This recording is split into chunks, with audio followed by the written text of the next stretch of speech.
अच्छा ईमानदारी से बताओ, बिना ब्रेक का वाहन और बुढ़ापे की शादी और बिना सबल विरोधी दल का प्रजातंत्र, ये इंसान को श्मशान तक पहुंचाने के लिए सुपरफास्ट ट्रेन का काम करता है।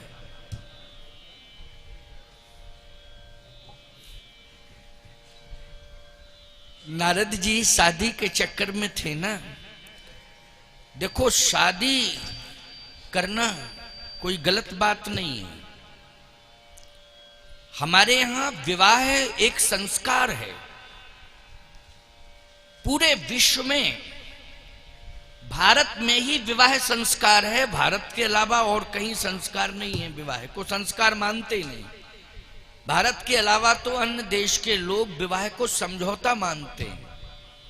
समझौता है, लेकिन भारत में समझौता नहीं होता है। भारत में तो विवाह होता है, वो एक संस्कार के रूप में विधि का विधान होता है। विधि का विधान। लेकिन नियम विरुद्ध यदि कोई विवाह करेगा तो परमात्मा बोलो विरोध करेगा कि नहीं करेगा? नियम के अनुसार अगर कोई विवाह करता है तो उसका स्वागत है। वो तो मांगलिक महोत्सव है। एक मंगल परिणय बोलते हैं हमारे यहां उसे। क्या बोलते हैं? मंगल परिणय। आज उस मंगल परिणय की ही परिणति है कि जगह जगह तीर्थों में बड़े बड़े संत महापुरुष रह रहे हैं। आखिर कहीं ना कहीं किसी मंगल परिणय की परिणति का ही परिणाम है कि बड़े बड़े संत महापुरुष इस धरित्री पर हुए हैं।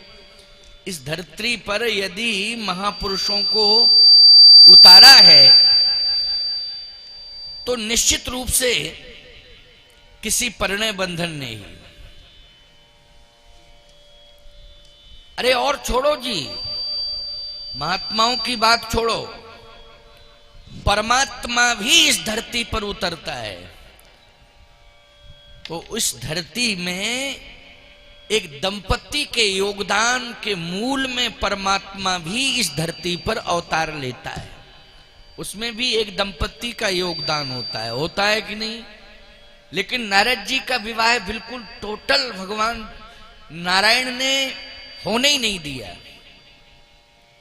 क्यों भाई? कहां होने दिया? अभी सुन तो रहे थे आप, हैं? क्यों? जब नारायण अपना विवाह करा सकते हैं, भोले बाबा का भी करवा दिया जबरदस्ती दूसरा विवाह उन्होंने। पहले सती जी के साथ हुआ था, लेकिन वो घटना घटी कि सती यज्ञ में जल करके खाक हो गई अपने पिता के यहाँ, दक्ष प्रजापति के यहाँ। तो भगवान समाधिस्थ हो गए भोले बाबा। उन्होंने कहा ये झंझट है, क्योंकि पत्नी तो थी सती मेरी, लेकिन मेरी बात नहीं मानती थी। पत्नी ऐसी भी नहीं होना चाहिए कि बात ना माने, और पति भी ऐसा नहीं होना चाहिए कि पत्नी की बात ना माने, और पत्नी को भी ऐसा नहीं होना चाहिए कि वो पति की बात ना माने। दोनों एक दूसरे के पूरक बने, एक दूसरे का सहयोग करें। पति पत्नी प्रेम से रहें। पति पत्नी में जब प्रेम होता है तो परमात्मा अपने आप प्रकट होता है। लेकिन प्रेम में उपासना होनी चाहिए। उपासनात्मक प्रेम की परिणति ही परमात्मा का प्रादुर्भाव है। उपासनात्मक प्रेम की परिणति, एक बार फिर सुन लो, उपासनात्मक प्रेम की परिणति ही परमात्मा का प्रादुर्भाव। इसलिए उपासनात्मक प्रेम होना चाहिए। पति पत्नी में उपासनात्मक प्रेम, जब एक दूसरे के ग्रंथि बंधन में बनते हैं, पति पत्नी ग्रंथि बंधन में जब बंधते हैं तो प्यारे उस समय जानते हो कन्या को लक्ष्मी रूपा कहा जाता है। ये लक्ष्मी है, बोलो कहा जाता कि नहीं? पति को विष्णु कहा जाता है। तो इसका मतलब है कि पति विष्णु है, पत्नी कौन है? लक्ष्मी है। लक्ष्मी नारायण के रूप में ही समाज उन्हें उस समय देखता है। उस समय उनको किसी सामान्य पुरुष के रूप में नहीं, लक्ष्मी नारायण के रूप में। बोलो यही परंपरा है ना। लक्ष्मी इसलिए बर कहा जाता है, बर मानी श्रेष्ठ, बर मानी श्रेष्ठ। ये तो साउंड की कमी है, साउंड वाले होते तो आवाज बढ़ाते, अब वो साउंड वाले ही नहीं हैं तो मैं क्या करूं। ये तो ऑपरेटर होना चाहिए, ऑपरेटर जब होता है ना। अच्छा एक बात बताओ, बिना ड्राइवर की गाड़ी कहां जाएगी, किस तरफ जाएगी वो है? जब ड्राइवर ही नहीं बैठा है तो वो गाड़ी चल रही है, अब कब तक चल रही है, जब तक चल रही तब तक चल रही है नहीं। ड्राइवर ऑपरेटर नहीं है। फिर भी कोई बात नहीं, मैं तो प्रयास पूरा कर रहा हूं कि मेरी आवाज तुम्हारे तक पहुंच जाए, है ना। प्रयास मेरा है, लेकिन नहीं हमारी आवाज पहुंच रही तो ये सिंहासन को बीच में रख दो, तो दोनों तरफ कवर हो जाएगा, पीछे के लोग भी और आगे के लोग भी सुन लेंगे, है ना। मेरा तो प्रयास है, पूरा पूरा प्रयास है। सुनिए, बहुत आनंद से सुनो।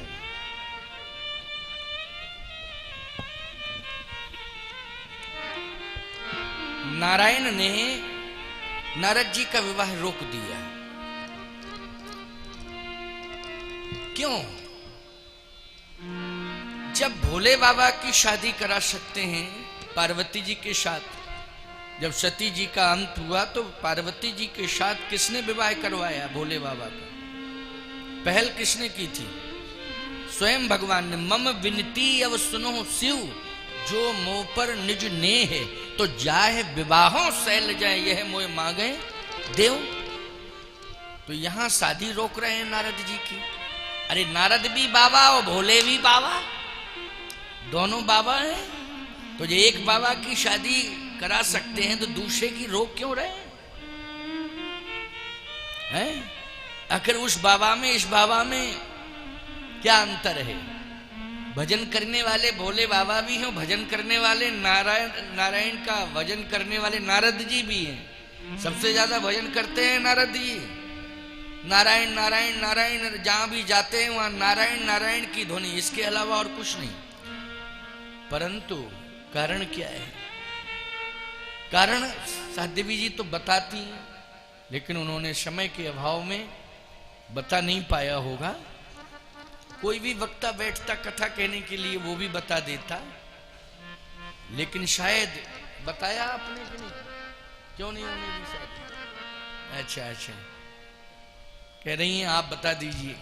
चलो मैं ही बता देता हूं। विवाह हमारे यहां संस्कार है और वो विधि का विधान है। भगवान राम के विवाह में भी जहीं विरंच रच सिए संवारी, तह श्यामल वर रचो विचारी, वहां भी विधि का विधान है। शिव पार्वती जी का विवाह भी विधि का विधान है, लेकिन नारद जी का विवाह विधि का विधान नहीं है क्या? अरे जब नारद जी विवाह के स्थल पर पहुंचे तो उस समय ब्रह्मा जी ने अपना सिर पकड़ लिया। ब्रह्मा जी ने अपना सिर पकड़ लिया और कहने लगे, ब्रह्मा कि ये मेरा बेटा कैसा हो गया, इसकी बुद्धि कैसी हो गई? किसी ने ब्रह्मा से कहा, क्यों, क्या बात है, क्यों परेशान हो, क्यों सिर पकड़े हो? क्या इसलिए सिर पकड़े हूं कि ये मेरा बेटा। अच्छा नारद जी किसके पुत्र हैं, जल्दी बोलो? ब्रह्मा जी के पुत्र हैं ना। ब्रह्मा जी ने सिर पकड़ लिया और कहने लगे, मेरा बेटा क्या सोच रहा है, कहां जा रहा है? किसी ने कहा विवाह कराने जा रहा है। अब क्या दिक्कत की बात है? विवाह कराने जा रहा है। देखो, व्यक्ति राष्ट्रपति बन सकता है अपनी प्रतिभा से, लेकिन विवाह एक संस्कार है, बिना विधि विधान से वो पूरा नहीं हो सकता है। मैं रामेश्वरम का ही प्रमाण दे रहा हूं। डॉक्टर अब्दुल कलाम, APJ अब्दुल कलाम, यही नाम था ना उनका पूरा। कलाम साहब कितने योग्य थे, वैज्ञानिक थे, बहुत बड़ी प्रतिभा थे। भारत को ही नहीं, उन्होंने पूरे विश्व को गौरवान्वित किया है अगर विचार किया जाए, क्योंकि भारत में ऐसी मिसाइलें उन्होंने तैयार कर दी हैं कि भारत गौरवान्वित हो गया और भारत जो है शक्तिशाली देश बन गया। इसमें कलाम साहब का बहुत बड़ा योगदान रहा। बोलो रहा कि नहीं रहा? लेकिन प्यारे, वो बहुत बड़े वैज्ञानिक बन गए, देश के प्रथम नागरिक बन गए, राष्ट्रपति बन गए, लेकिन विवाह नहीं हो पाया। क्यों भाई? हो पाया क्या? क्यों? विधि का विधान है ये, इसको पुरुषार्थ से मत जोड़ा करो। ये पुरुषार्थ सापेक्ष नहीं है, ये विधि के विधान पर डिपेंड करता है। बोलो करता है कि नहीं करता है? किसके विधि के? वाजपेयी जी बहुत बड़े बुद्धिजीवी नेता हमारे देश के और आदर्श नेता, साधारण नहीं, पंडित श्री अटल बिहारी वाजपेयी जी। लेकिन प्यारे, जिंदगी भर अविवाहित रहे। वो विधान विधि के द्वारा सुनिश्चित नहीं हुआ।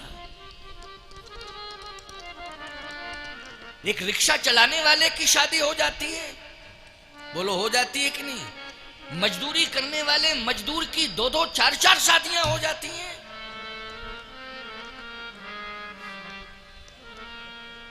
बोलो हो जाती है कि नहीं? लेकिन विचार करो जरा, है? मैं मानता हूं कि नारद जी बहुत बड़ी प्रतिभा हैं, लेकिन नारद जी विधान के विपरीत निर्णय लेने जा रहे थे। परमात्मा ने विधान के विपरीत निर्णय लेने के कारण नारद जी को बचाया है। क्या किया? बचाया है। विधान के विपरीत निर्णय तो, डिसीजन तो रावण ने भी बहुत लिए हैं। बोलो लिए कि नहीं लिए? ये पड़ोस में ही तो रहता था, समुद्र के उस तरफ। इस समय तो हमारा पड़ोसी बना जाएगा कि नहीं भाई? लंका समुद्र के इस तट पर रामेश्वरम, उस तट पर क्या है? बोलो भाई, लंका है कि नहीं? इस तट पर रामेश्वरम, जिस तट पर हम बैठ के कथा सुन रहे हैं, रामेश्वरम, और समुद्र का जो दूसरा तट है, बोलो उस तट पर लंका, पड़ोसी रावण। रावण ने भी विधि विधान, विधि के विपरीत कार्य किया, नियम विरुद्ध कार्य किया। परमात्मा ने उसे मृत्यु दंड दिया। बोलो दिया कि नहीं दिया? इसका मतलब है कि विधि के विपरीत कार्य किया जाएगा तो मृत्यु दंड भी संभव है। नारद जी को तो भगवान ने हाथों में ले लिया और बचा लिया। बोलो बचाया कि नहीं बचाया? क्यों? नारद जी बेटे हैं, लेकिन क्या बतावे बेटे की बुद्धि कैसी हुई। बेटा विवाह करा रहा, अरे तो बेटों के विवाह नहीं होते? अरे होते तो हैं बेटों के विवाह। नारद जी से भगवान ने यही कहा। जिस समय मुलाकात हुई तो क्रोध में उन्होंने तमाम प्रकार की गालियां वालियां दे डाली। क्रोध है, बेग सो में डारी हूं उखारी, पन हमारे सेवक हितकारी। भगवान कहते हैं कि हमारा तो संकल्प ही है कि मैं अपने भक्त की रक्षा करूंगा और उसके अभिमान को नष्ट करूंगा। क्यों भाई? ये भगवान का संकल्प है। तो नारद जी को अभिमान भी हो गया था, मैंने काम को जीत लिया। और नारद जी की बुद्धि भी इस समय विपरीत हो गई थी कि नारद जी विवाह कराने के लिए चले तो विश्व मोहिनी से। और विश्व मोहिनी का सीधा सा अर्थ है विश्व मानी संसार, और मोहिनी मानी मोहित करना। जो संसार को मोहित करती है उसी का नाम विश्व मोहिनी। संसार को मोहित करने वाली विश्व मोहिनी अर्थात भगवान की माया। और भगवान की माया, बोलो भगवान की पत्नी है कि नहीं? ये माया कौन है? जल्दी बोलो। भगवान की पत्नी है और नारद जी भगवान के पुत्र हैं, तो विश्व मोहिनी नारद जी की हुई मां। क्यों भाई? हुई मां कि नहीं हुई? तो बोलो विधान के विपरीत काम कर रहे थे। विवाह कराना गलत नहीं है, लेकिन मर्यादा के विरुद्ध आचरण बना करके विवाह करना ये गलत है कि नहीं? जल्दी बोलो। तो फिर भगवान ने रोक दिया तो अच्छा ही किया कि नहीं किया? अच्छा ही किया, रोक दिया तो अच्छा ही किया है। भगवान है, अपने भक्त की रक्षा करते हैं, अपने भक्त की रक्षा करते हैं भगवान। गोस्वामी जी ने एक बड़ी अच्छी अर्धाली ली, ये रामचरितमानस ग्रंथ, इसमें सुंदर अर्धाली है। अर्धाली मानी चौपाई। अर्धाली के भाव इतने सुंदर। भगवान कहते हैं करहु सदा तिनकी रखवारी, करहु सदा तिनकी रखवारी, करहु सदा तिनकी रखवारी, करहु सदा तिनकी रखवारी।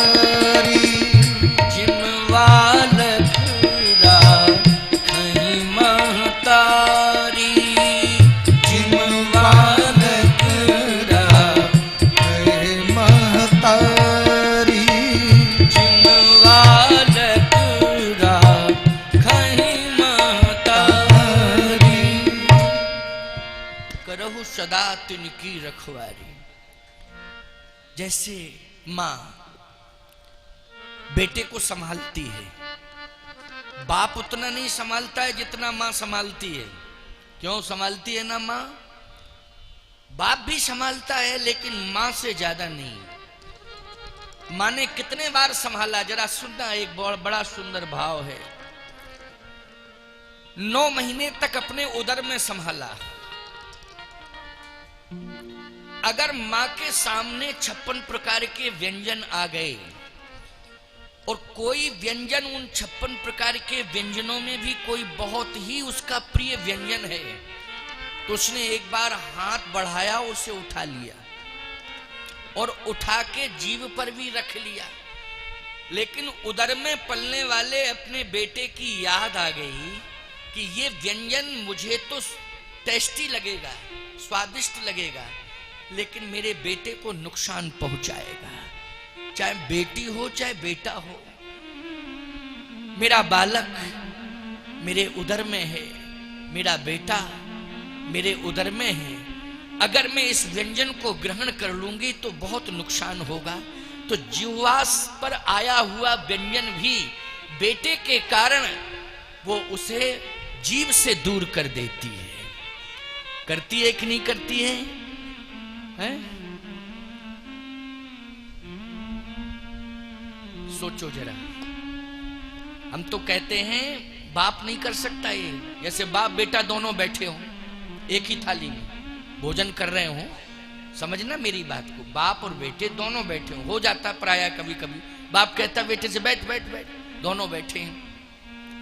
अब व्यंजन बहुत अच्छे रखे उसमें, और ऐसा एक व्यंजन है कि बाप को भी पसंद हो, बेटे को है ये कहीं है ये कहीं, तो बार बार बाप व्यंजन हाथ में लेकर कहेगा बेटा तुझे खाना हो तो खाओ, नहीं मैं खा लूं। क्यों भाई? वो कहेगा कि नहीं कहेगा? जबकि पसंद वो व्यंजन दोनों को है, बाप को भी पसंद है और बेटे को भी पसंद है। एक बार तो ऐसी धर्म संकट की स्थिति आई बाप बेटे के जीवन में कि बेटा जिद पकड़ गया कि पिताजी हम आपके साथ भोजन करने अमुक अमुक के यहां निमंत्रण था, चलेंगे। कहे बेटा ऐसा है कि भोजन करने तो जा रहे हो तुम, लेकिन भोजन के कुछ नियम हैं, उनका पालन करना जिससे हमारी इज्जत बच जाए, प्रतिष्ठा। क्या? कौन कौन नियम? कहा जैसे भोजन में 2 लड्डू परोसे जाएं तो एक खा लेना, एक छोड़ देना, क्योंकि वो प्रतिष्ठा है। वो क्या है? प्रतिष्ठा है। अरे भाई भोजन तो छोड़ना भी नहीं चाहिए, कण नहीं छोड़ना चाहिए, परंतु क्या रूढ़वादिता है समझ में नहीं, इसमें भी प्रतिष्ठा। भोजन का एक कण थाली में छोड़ना बहुत बड़ा अपराध है, समझ लो प्यारे। आप कहोगे महाराज किसी को खिला देंगे, किसको खिलाओगे? अरे कोई भी जीव जंतु को, जानवर को खिला देंगे। नहीं, खिलाना है तुम्हें तो जूठा क्यों खिला रहे हो? खिलाने की भावना ही है तो उसे स्वच्छ खिलाओ ना। बोलो, जिसे तुम जूठा खिला रहे हो, अगर अगले जन्म में उस योनि में तुम जाओगे और तुम्हें जूठा मिलेगा तो क्या सोचो, जरा परिकल्पना करो तुम पे क्या बीतेगी। बोलो क्या बीतेगी। इसलिए नहीं, भोजन उतना ही लो जितना तुम्हारे अंदर ग्रहण करने की क्षमता हो। अन्न को कभी बर्बाद नहीं करना चाहिए। लेकिन उस बाप ने कह दिया कि बेटा अगर 2 लड्डू हों तो एक खा लेना, एक छोड़ देना, दोनों मत खाना, क्योंकि वो प्रतिष्ठा है। अब लड्डू परोसे गए साहब। अब वो बेटे को इतना टेस्टी लड्डू लगा कि दूसरा भी खाने को तैयार। अब वो बार बार लड्डू देखे और बाप को देखे, लड्डू देखे बाप को देखे। बाप बोला क्या बात है। बेटा बोला बात यह है प्रतिष्ठा खा जाऊं, मेरा मन कर रहा है। अरे राम राम राम राम, सोचो जरा, बड़ी विडंबना है। लेकिन प्यारे, जहां मां आ जाएगी सामने, वहां मां अपनी प्रतिष्ठा को दांव पे लगा देगी, लेकिन बेटे की प्रतिष्ठा को नहीं जाने देगी। जंतु को, जानवर को खिला देंगे, नहीं। खिलाना है तुम्हें तो जूठा क्यों खिला रहे हो। खिलाने की भावना ही है तो उसे स्वच्छ खिलाओ ना। बोलो, जिसे तुम जूठा खिला रहे हो, अगर अगले जन्म में उस योनि में तुम जाओगे और तुम्हें जूठा मिलेगा तो क्या सोचो, जरा परिकल्पना करो तुम पे क्या बीतेगी। बोलो क्या बीतेगी। इसलिए नहीं, भोजन उतना ही लो जितना तुम्हारे अंदर ग्रहण करने की क्षमता हो। अन्न को कभी बर्बाद नहीं करना चाहिए। लेकिन उस बाप ने कह दिया कि बेटा अगर 2 लड्डू हों तो एक खा लेना, एक छोड़ देना, दोनों मत खाना, क्योंकि वो प्रतिष्ठा है। अब लड्डू परोसे गए साहब। अब वो बेटे को इतना टेस्टी लड्डू लगा कि दूसरा भी खाने को तैयार। अब वो बार बार लड्डू देखे और बाप को देखे, लड्डू देखे बाप को देखे। बाप बोला क्या बात है। बेटा बोला बात यह है प्रतिष्ठा खा जाऊं, मेरा मन कर रहा है।